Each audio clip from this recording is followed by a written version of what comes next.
നമ്മൾ കുറേ സ്വപ്നം കണ്ടാൽ കുറച്ചെങ്കിലും നടക്കുന്നു അറിയത്തില്ലേ. കാക്കു പമ്പിങ് പരിപാടി നടന്നുകൊണ്ടിരിക്കുമോ? കാറ്റ് പോയോടി. ഈ പെട്ടിയൊക്കെ വാരിപ്പറക്കി ഇങ്ങോട്ടാന്നല്ലേ നിങ്ങൾ വിചാരിക്കുന്നേ? പറഞ്ഞുതരാവേ. അതായത് നമ്മൾ UAE-യിൽ നിന്നും UK പോകുന്നു. അതിന് വേണ്ടിയിട്ടാണ് നമ്മൾ ഈ പെട്ടിയൊക്കെ പാക്ക് ചെയ്ത് വെക്കുന്നത്. നമ്മൾ കുറേ യൂറോപ്യൻ കൺട്രീസിലൊക്കെ പോയിട്ടുണ്ട്. കുറേയൊന്നുമില്ല, നമ്മൾ കുറച്ച് രാജ്യങ്ങളിലൊക്കെ പോയിട്ടുണ്ട്.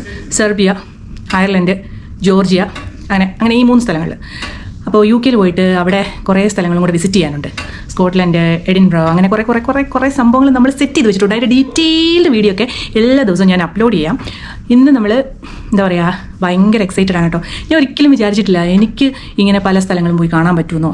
അങ്ങനെയൊന്നും ഞാൻ ചിന്തിച്ചിട്ടുള്ള ഒരാളെ അല്ല. പക്ഷേ നമ്മൾ കുറേ സ്വപ്നം കണ്ടാൽ കുറച്ചെങ്കിലും നടക്കുന്നു അറിയത്തില്ലേ. അതുപോലെ നമ്മളിപ്പോൾ UK പോയിട്ട് ഗൈസ്, എനിക്ക് വയ്യ. അങ്ങനെ നമ്മൾ ചെക്ക് ഇൻ ചെയ്തിരിക്കുകയാണ്. ഫ്ലൈറ്റ് മിസ്സായി പോകുന്നൊരു പേടിയുണ്ട്. കാരണം ലേറ്റായി, വളരെ ലേറ്റായി ഞങ്ങൾ. ഇപ്പം നമ്മൾ 11:30 ആയപ്പോഴാണ് നമ്മളിവിടെ എത്തിയിട്ടുള്ളത്. ഫ്ലൈറ്റ് 2 മണിക്ക്. 3 മണിക്കൂർ നമ്മളിവിടെ എന്ത് ചെയ്യുന്നത് അറിയത്തില്ല. പോസ്റ്റായി പോയി ഗൈസ്, പോസ്റ്റായി പോയി. കൊച്ചുമോനെ നിനക്ക് എന്താടാ പറയാനുള്ളത്? ഈ 2 മണിക്കൂർ വെയിറ്റ് ചെയ്യും, 3 മണിക്കൂർ വെയിറ്റ് ചെയ്യുന്നതിനെ കുറിച്ച് നിനക്ക് എന്തെങ്കിലും പറയണ്ടോ?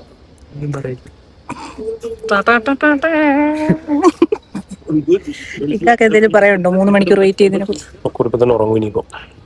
അപ്പൊ ഫ്ലൈറ്റ് ഇരുന്ന് 8 മണിക്കൂർ ആരുറങ്ങും? കാക്കുവിന് എന്തെങ്കിലും പറയാനുണ്ടോ 3 മണിക്കൂർ മുമ്പ് എത്തിയതിനെ കുറിച്ച്? UK വിസ എടുക്കാനായിട്ട് വലിയ ബുദ്ധിമുട്ടാണെന്നൊക്കെ നമ്മൾ ചിലർ വിചാരിക്കുന്നുണ്ട്. ആക്ച്വലി ഞങ്ങൾ അബുദാബിയിൽ ഇരുന്ന് തന്നെ ഓൺലൈൻ വഴിയാണ് കേട്ടോ അപ്ലൈ ചെയ്തത്. നമുക്ക് അങ്ങനെയും ചെയ്യാൻ പറ്റും. ആദ്യം government.uk വെബ്സൈറ്റിൽ കയറിയിട്ട് സ്റ്റാൻഡേർഡ് വിസിറ്റർ വിസ സെലക്ട് ചെയ്ത് ഓൺലൈൻ ആപ്ലിക്കേഷൻ ഫില്ല് ചെയ്യണം. അതിനുശേഷം personal details, passport details, UK പോകുന്നതിൻ്റെ പർപ്പസ്, എത്ര ദിവസം സ്റ്റേ ചെയ്യും, എവിടെയാണ് താമസിക്കുന്നത്, യാത്രയുടെ ചെലവ് ആര് വഹിക്കും തുടങ്ങിയ കാര്യങ്ങളാണ് പ്രധാനമായിട്ട് അവർ ചോദിക്കുന്നത്. പിന്നെ നമ്മുടെ ഫിനാൻഷ്യൽ ഡോക്യുമെന്റ്സ്, എംപ്ലോയ്മെന്റ് അല്ലെങ്കിൽ business proof, UAE residence details, travel plan, accommodation details തുടങ്ങി സപ്പോർട്ടീവ് ഡോക്യുമെന്റ്സ് തയ്യാറാക്കി നമുക്ക് അപ്ലോഡ് ചെയ്യാൻ പറ്റും. ആപ്ലിക്കേഷൻ കംപ്ലീറ്റ് ചെയ്ത ശേഷം വിസ ഫീ പേ ചെയ്തിട്ട് ബയോമെട്രിക്സ് അപ്പോയിൻമെന്റ് ബുക്ക് ചെയ്യണം. അബുദാബിയിലെ UK വിസ ആപ്ലിക്കേഷൻ സെൻറ്റർ ഉണ്ട്. അപ്പോയിൻമെൻറ്റ് ഡേറ്റിന് അവിടെ പോയിട്ട് ഫിംഗർ പ്രിൻറ്റ്സും നമ്മുടെ ഫോട്ടോഗ്രാഫും കൊടുക്കണം. അതിനുശേഷം നമ്മൾ ആപ്ലിക്കേഷൻ സബ്മിറ്റ് ചെയ്ത് ഡിസിഷൻ വരുന്നത് വരെ നമുക്ക് വെയിറ്റ് ചെയ്യാം. ഫാമിലി ആയിട്ട് പോകുന്നുണ്ടെങ്കിൽ ഓരോരുത്തർക്കും സെപ്പറേറ്റ് ആയിട്ട് നമ്മൾ ആപ്ലിക്കേഷൻ കൊടുക്കണം. ഏജൻറ് ഇല്ലാതെ നമുക്ക് സ്വന്തമായിട്ട് തന്നെ UK വിസ അപ്ലൈ ചെയ്യാൻ പറ്റും കേട്ടോ. നമ്മൾ അങ്ങനെയാണ് ചെയ്തത്. പക്ഷേ ഏറ്റവും ഇമ്പോർട്ടൻറ്റ് കാര്യം എന്ന് പറഞ്ഞാൽ ഡോക്യുമെൻറ്റ്സ് എല്ലാം ജെന്യൂൻ ആയിരിക്കണം. ആപ്ലിക്കേഷനിൽ കൊടുക്കുന്ന ഇൻഫർമേഷൻ തമ്മിൽ കൺസിസ്റ്റൻസി ഉണ്ടായിരിക്കണം. അത്രേ മാത്രമേ ഉള്ളൂ. ഇപ്പോഴത്തെ ഒരു പുതിയ അപ്ഡേറ്റ് എന്ന് പറയുന്നത് UK സ്റ്റാൻഡേർഡ് വിസിറ്റർ വിസയ്ക്ക് വേണ്ടിയിട്ട് £135 ചിലവാകുന്നുണ്ട്. സാധാരണയായിട്ടൊരു വിസിറ്റിൽ അപ് ടു 6 months സ്റ്റേ ചെയ്യാൻ പറ്റും നമുക്ക്. റിച്ച്മണ്ടിലുള്ള പ്രീമിയർ ഇൻ ഹോട്ടലിലാണ് കേട്ടോ നമ്മൾ താമസിക്കുന്നത്. രാവിലെ തന്നെ ബ്രേക്ക്ഫാസ്റ്റും തുടങ്ങിയിട്ടുണ്ട്. ബ്രേക്ക്ഫാസ്റ്റ് ഒക്കെ കഴിഞ്ഞു ഗൈസ്. എന്തെങ്കിലുമൊക്കെ അടുത്ത പരിപാടി നോക്കണം. ഇനി നമുക്ക് കറങ്ങാൻ പോണ്ടേ?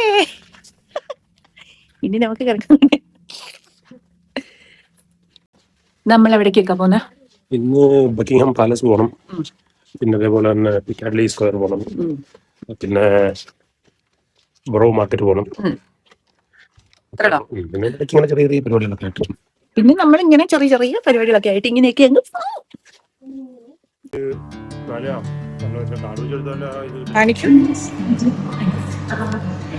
ഇപ്പം നമ്മൾ നിൽക്കുന്നത് റിച്ച്മണ്ടിലുള്ള റെയിൽവേ സ്റ്റേഷനിലാണ് കേട്ടോ. നമ്മുടെ പ്രീമിയറിൻ്റെ അവിടെ നിന്ന് കുറച്ചങ്ങോട്ട് നടന്നു കഴിഞ്ഞാൽ നമുക്ക് റെയിൽവേ സ്റ്റേഷൻ കിട്ടും. അപ്പോൾ 3 ദിവസം നമുക്ക് ലണ്ടൻ മുഴുവൻ കാണാനുണ്ട്. നമ്മൾ യാത്ര ചെയ്യുന്നത് ട്രെയിനിലായിരിക്കും. ഫസ്റ്റ് ലണ്ടൻ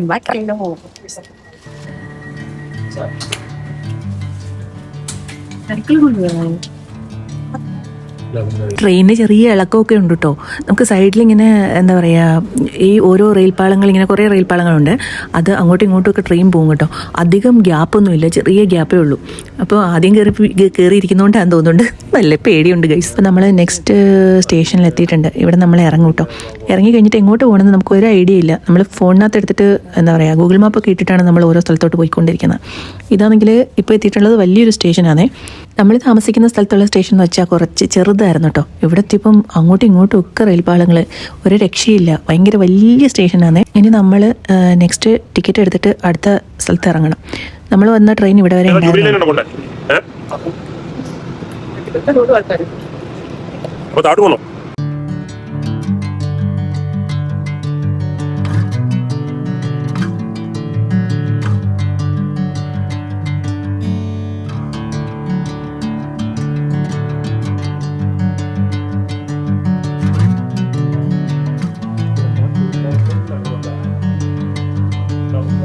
അങ്ങനെ നമ്മൾ നെക്സ്റ്റ് ട്രെയിൻ കയറിയിരിക്കുകയാണ് ഗൈസ്.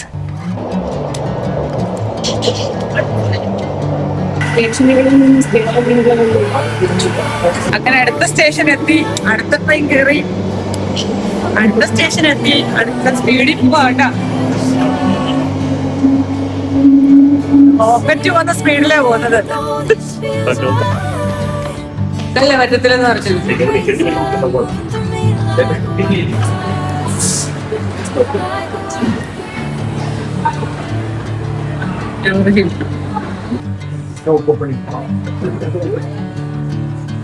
ഇന്നത്തെ നമ്മുടെ പ്ലാനിലുള്ളതെന്ന് വെച്ചാൽ ട്രിനിറ്റി ഹൗസിൻ്റെ ഉള്ളിൽ നമുക്ക് കയറി കാണാൻ പറ്റത്തില്ല. അതിൻ്റെ ആ ഒരു ചുറ്റുമുള്ള സ്ഥലങ്ങളും അതുപോലെ തന്നെ നമ്മൾ ടവർ ഓഫ് ലണ്ടനെ ഇന്ന് കാണാൻ ഉദ്ദേശിച്ചിട്ടുണ്ട്. നമ്മളിപ്പം ലണ്ടനിലുള്ള ഒരു ഇൻട്രസ്റ്റിംഗ് ആയിട്ടുള്ള ഹിസ്റ്റോറിക്കൽ പ്ലേസ് ആണ് ട്രിനിറ്റി ഹൗസ്.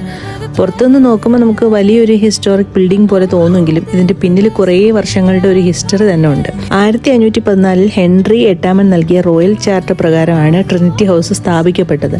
കടലിലൂടെയുള്ള യാത്ര സേഫ് ആക്കുന്നതുമായിട്ട് ബന്ധപ്പെട്ട് ഒരുപാട് പ്രധാനപ്പെട്ട കാര്യങ്ങൾ ഇവർ നോക്കിയിരുന്നു. പ്രത്യേകിച്ച് ലൈറ്റ് ഹൗസ്, നാവിഗേഷൻ തുടങ്ങിയിട്ടുള്ള കാര്യങ്ങളിൽ ട്രിനിറ്റി ഹൗസിന് വലിയൊരു റോൾ ഉണ്ടായിരുന്നു. അന്നത്തെ കാലത്ത് കടൽ യാത്രയൊന്നും ഇത്ര ഈസി അല്ലല്ലോ. അതുകൊണ്ട് ഷിപ്പിന് വഴി കാണിക്കാനും സുരക്ഷിതമായിട്ട് യാത്ര ചെയ്യാനും ഇത്തരം സംവിധാനങ്ങൾ വളരെ ഇമ്പോർട്ടൻ്റ് ആയിരുന്നു.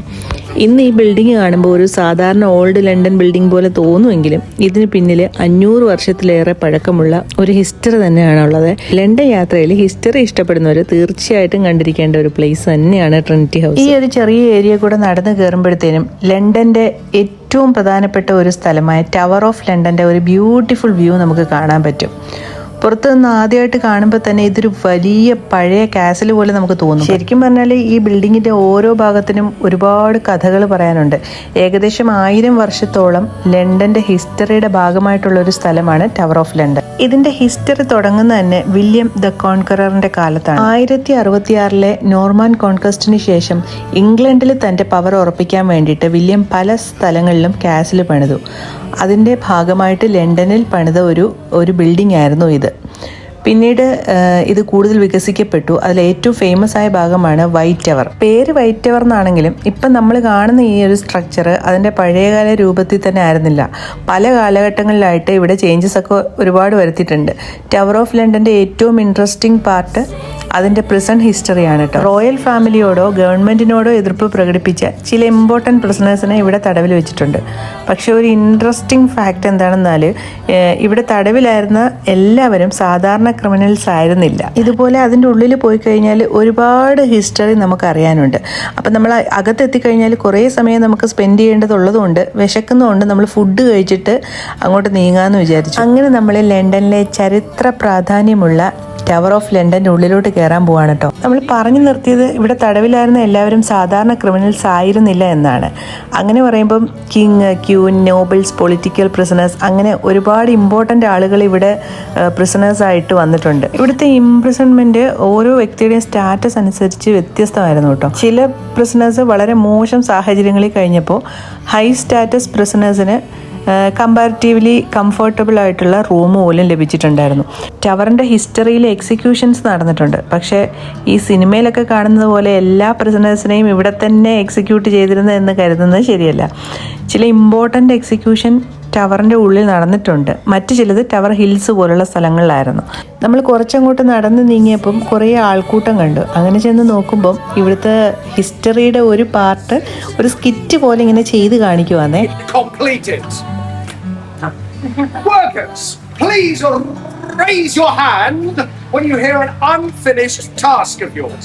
I expect everyone's hands to remain down as the works should be finished, especially with tonight. But just be sure, for the estimated cost of £3,593 4 shillings and 1 pence.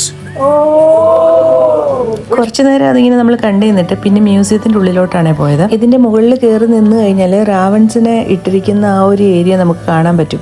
ഇപ്പോഴും അത് അവരുടെ ഒരു വിശ്വാസത്തിൻ്റെ ഭാഗമായിട്ട് അവർ ആ ഒരു റാവൺസിനെ വളർത്തിക്കൊണ്ട് പോകുന്നുണ്ട്. അതിനെ ട്രെയിൻ ചെയ്യിക്കാനും അതിനെ പരിരക്ഷിക്കാനൊക്കെ ആയിട്ട് ആളുകളെ നിർത്തിയിട്ടുണ്ട് കേട്ടോ. നമ്മൾ പഴയ ഇംഗ്ലീഷ് സീരീസിലൊക്കെ കണ്ടിട്ടില്ലേ, അതിനകത്ത് ഈ വലിയ തടിച്ച കാക്കകൾ പോലെ ഇരിക്കുന്ന അതാണ് കേട്ടോ ഇത്. ഇതിനെ നോക്കാനായിട്ട് പ്രത്യേക ആളുകൾ അവർ നിർത്തിയിട്ടുണ്ട്. അപ്പോൾ ഈ മ്യൂസിയത്തിൻ്റെ ഉള്ളിൽ നമ്മൾ സാധാരണ എല്ലാ മ്യൂസിയങ്ങളിലും കാണുന്നത് പോലെ ഹിസ്റ്ററിയുടെ പാർട്ടായിട്ടുള്ള പല കാര്യങ്ങളും സൂക്ഷിച്ചു വെച്ചിട്ടുണ്ട്. അപ്പോൾ ഇതിനകത്ത് മെയിനായിട്ട് എൻ്റെ ശ്രദ്ധപ്പെട്ടതെന്ന് വെച്ചാൽ പണ്ട് ആ രാജാക്കന്മാർ യൂസ് ചെയ്തിരുന്ന അവരുടെ എന്താ പറയുക ഡ്രസ്സുകളും അവർ അതുപോലെ യുദ്ധത്തിന് പോകുമ്പം ഉപയോഗിച്ചിരുന്ന പടച്ചട്ടകൾ അങ്ങനത്തെ കാര്യങ്ങളൊക്കെ അങ്ങനെ അവർ കറക്റ്റായിട്ട് കീപ്പ് ചെയ്തിട്ടുണ്ട്. ഭയങ്കര രസമുണ്ടായിരുന്നു കാണാനായിട്ട്. അങ്ങനെ മ്യൂസിയത്തിൻ്റെ ഉള്ളിൽ കുറേ നേരം നമ്മൾ കറങ്ങി കണ്ടതിന് ശേഷം പിന്നെ പോയത് ക്രൗൺ ജുവൽസ് കാണാൻ വേണ്ടിയിട്ടാണ്. ടവർ ഓഫ് ലണ്ടൻ്റെ മറ്റൊരു വെരി ഇൻട്രസ്റ്റിംഗ് അട്രാക്ഷനാണ് ക്രൗൺ ജുവൽസ് എന്ന് പറയുന്നത്. പക്ഷേ നമുക്ക് അതിൻ്റെ ഉള്ളിൽ കയറിയിട്ട് വീഡിയോസൊന്നും എടുക്കാൻ പറ്റത്തില്ല. സോ ഞാൻ വീഡിയോസ് എടുത്തിട്ടില്ല. ബ്രിട്ടീഷ് ക്രൗൺ ജുവൽസ് ഇവിടെ സൂക്ഷിച്ചു വെച്ചിട്ടുണ്ട്. റോയൽ സെറമണീസിന് ഉപയോഗിക്കുന്ന ക്രൗൺസ്, അതുപോലെ ഒരുപാട് പ്രീഷ്യസ് ആയിട്ടുള്ള ഒബ്ജക്ട്സ് ഇവിടെ ഉണ്ട് കേട്ടോ. അതുകൊണ്ട് തന്നെയാണ് അവർ അതിൻ്റെ വാതിലൊക്കെ കാണണം. ഭയങ്കര ഇരുമ്പ് കൊണ്ടൊക്കെ ഉണ്ടാക്കിയിട്ടുള്ള പ്രത്യേക വാതിലുകളൊക്കെയാണ്. പണ്ട് നമ്മൾ ഇന്ത്യയിൽ നിന്ന് കൊടുത്ത കോഹിനൂർ രത്നമൊക്കെ അവിടെ കറക്റ്റ് വെച്ചിട്ടുണ്ട് കേട്ടോ. അതങ്ങനെ എഴുതി വെച്ചിട്ടുണ്ട്, ഇന്ത്യയിൽ നിന്ന് ഗിഫ്റ്റ് ചെയ്തതാന്നൊക്കെ പറഞ്ഞിട്ട്. അങ്ങനെ ഇതെല്ലാം കണ്ടുപിടിച്ച് വന്നപ്പോൾ തന്നെ ഒരു 5 മണിയായി. 5 മണി ആയി കഴിഞ്ഞാൽ ഇവിടുത്തെ ഒരു സംഭവങ്ങളും ഓപ്പൺ ആവത്തില്ലെന്നാണ് ഈ ഒരു സിറ്റിയുടെ ഒരു പ്രത്യേകത എന്ന് പറയുന്നത്. എല്ലാം ക്ലോസ്ഡ് ആയിരിക്കും. അവർ അവരുടെ ഡ്യൂട്ടി എല്ലാം കഴിഞ്ഞ് കറക്റ്റായിട്ട് പണി തീർത്ത് പോയിട്ടുണ്ടാവും. പണ്ട് ഇവിടെ ഉണ്ടായിരുന്ന ആൾക്കാർ യൂസ് ചെയ്തിരുന്ന ആയുധങ്ങളൊക്കെ ചേർത്ത് വെച്ചിട്ട് വലിയ ഒരു ഡ്രാഗണിൻ്റെ ഷേപ്പൊക്കെ ഉണ്ടാക്കി വെച്ചിട്ടുണ്ട് കേട്ടോ. പിന്നെ ഇത് ഈ ഒരു കാണുന്ന ഒരു ഏരിയയിൽ ഒരു അടിപൊളി സംഭവം നടക്കുന്നുണ്ട്. അത് എനിക്ക് ഷൂട്ട് ചെയ്യാൻ പറ്റിയില്ല, അപ്പോഴത്തേനും എൻ്റെ ഗോപ്രോയുടെ ചാർജ് തീർന്നു പോയി ഗൈസ്. പക്ഷേ ഞാനതൊരു റീലായിട്ട് ഞാൻ അപ്ലോഡ് ചെയ്തിട്ടുണ്ടായിരുന്നു. അതായത് ശരിക്കുള്ള പട്ടാളക്കാരുണ്ടല്ലോ, അവരിവിടെ ഇങ്ങനെ കാവൽ നിൽക്കുന്നുണ്ട്. അവർ ആ ടൈം കഴിയുമ്പോൾ അവരുടെ ഡ്യൂട്ടി കൈമാറുന്നതും ഒക്കെ കാണാനായിട്ട് ഭയങ്കര രസമായിട്ടോ. അത് കണ്ടു നിൽക്കേണ്ട ഒരു കാഴ്ച തന്നെയാണ്. പണ്ട് തൊട്ടേ അവർ ആ ഒരു സ്റ്റൈൽ തന്നെ മെയിൻറ്റെയിൻ ചെയ്ത് ഇപ്പോഴും കൊണ്ടുപോകുന്നുണ്ട്. ആളുകളൊക്കെ അതിങ്ങനെ നോക്കി നിൽക്കും. നമ്മളെ ഡിന്നർ കഴിക്കാൻ വേണ്ടി പോവാ. സമയം 11 മണിയാവാൻ പോകുന്നു. 11 മണി. ചെറിയ തണുപ്പുണ്ട്, കുറച്ച് തണുപ്പ്, വലിയ തണുപ്പൊന്നും ഇല്ല. നമ്മൾ UAE വിന്റർ സീസൺ വരുമ്പോഴുള്ള തണുപ്പ്. 5 മണി കഴിയുമ്പോഴത്തേനും ഇവിടുത്തെ ഷോപ്പുകളെല്ലാം ക്ലോസ് ചെയ്യും. അപ്പോൾ പിന്നെ ഫുഡൊക്കെ കിട്ടണമെങ്കിൽ നമുക്ക് ഈ KFC, മാക്ഡൊണാൾഡ്സ് അങ്ങനത്തുള്ള കടകൾ മാത്രമേ ആശ്രയിക്കാൻ പറ്റുള്ളൂ. അതും ഒരു 10-11 മണിയാകുമ്പോഴത്തേനും ക്ലോസ് ആവും. UAE നമ്മൾ രാത്രി കറക്കത്തിൻ്റെ ആൾക്കാരായതുകൊണ്ട് ആദ്യത്തെ 1-2 ദിവസം നമുക്ക് ബുദ്ധിമുട്ടുണ്ടായിരുന്നു. പിന്നെ ഓക്കെ ആയി. അപ്പോൾ നാളത്തെ വീഡിയോ ആയിട്ട് വരാം കേട്ടോ. ബൈ.